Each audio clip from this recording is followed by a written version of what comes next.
அனைவருக்கும் வணக்கம். உலகத்திலேயே இல்லாத அளவுக்கு தமிழகத்தில் ஒரு மிக அமைதியான போராட்டம் நடைபெற்று கொண்டிருக்கிறது. இதை இந்திய அளவில் முதல்ல எதிர்த்தவர்கள் கூட இந்த அமைதியையும் இந்த ஒரு ஒழுங்கையும் பார்த்து மிகவும் ஆச்சரியப்படுறாங்க. நம்ம ஊர்லேயும் இந்த மாதிரியான போராட்டங்கள் நடக்காது அப்படின்னு ஏங்குகிற அளவில் மாணவர்களும் இளைஞர்களும் இந்த போராட்டத்தை நடத்திட்டு இருக்காங்க.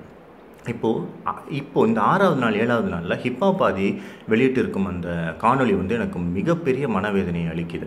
அதில் அவர் என்ன சொல்கிறாரு, தேசத்துக்கு எதிராக கோஷம் எழுப்புகிறாங்க, இந்துத்துவாக்கு எதிராக எழுப்புகிறாங்க, இந்தி திணிப்புக்கு எதிராக எழுப்புகிறாங்க, மோடிக்கு எதிராக எழுப்புவாங்க, வேறு யாருக்கு எதிராக எழுப்புவாங்க?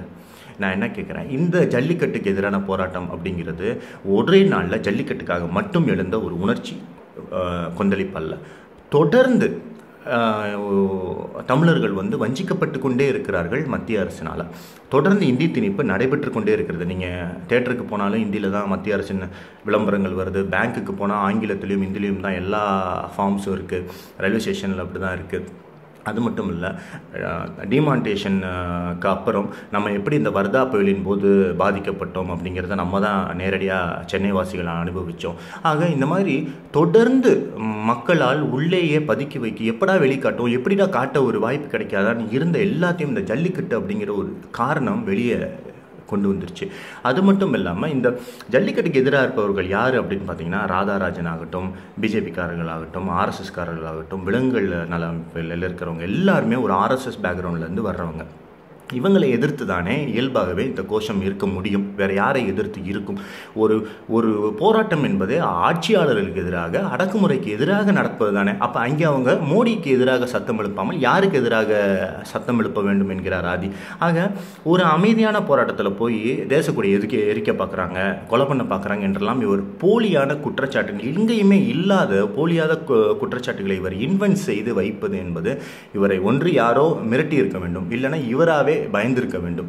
ஆக முதல்ல இருந்தே உங்களை ஹிப்ஹாப் ஆதியின் அந்த ஒரு பாடலால் தான் இந்த எழுச்சி அப்படிங்கிற அளவுக்கு மக்கள் ஹிப்ஹாப் ஆதியை நம்பிட்டு இருந்தாங்க, தூக்கி வச்சு கொண்டாடிட்டு இருந்தாங்க. இப்போ ஒட்டுமொத்தமாக ஒரு போராட்டம் வெற்றியை நோக்கி வர்றப்ப அந்த ஒட்டுமொத்த போராட்டத்தையே அசிங்கப்படுத்துகிற மாதிரி அந்த காணொளி இருக்கிறது. இது நமக்கு கூட பிரச்சனை இல்லை, ஹிப்ஹாப் ஆதியை புறக்கணித்து விட்டு இந்த போராட்டம் தொடர்ந்துடலாம். ஆனால் இது இதுவரை நம்ம தேச விரோதிகளாகவும் வன்முறையாளர்களாகவும் சித்தரித்து கொண்டிருந்த நம்மளது எதிரிகளுக்கு, வடமாநில எதிரிகளுக்கு அல்லது ஒரு மத்திய அரசை ஆதரிக்கும் எதிரிகளுக்கு இந்த மாதிரியான ஒரு வாய்ப்பு அருமையான ஆயுதமாக இந்த காணொளி போய் சேரும். இதை வடமாநில ஊடகங்கள் உபயோகிப்பார்கள்.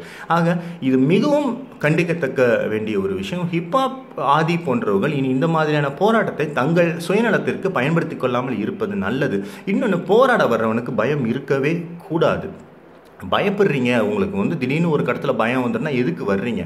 ஒரு 4 பேர் ஒரு இடத்துல ஒரு போராட்டத்தில் சொல்ல தான் செய்வான், இல்லை இல்லாமல் இருக்கலாம். நீங்கள் இல்லாதெல்லாம் ஊதி பெரிதாக எங்கேயோ எக்ஸப்ஷனலாக நடந்திருக்கக்கூடிய அல்லது நடந்திருக்கவே முடியாத விஷயத்தை நடந்ததாக சொல்கிறது மிகவும் வன்மையாக கண்டிக்கப்பட வேண்டியது.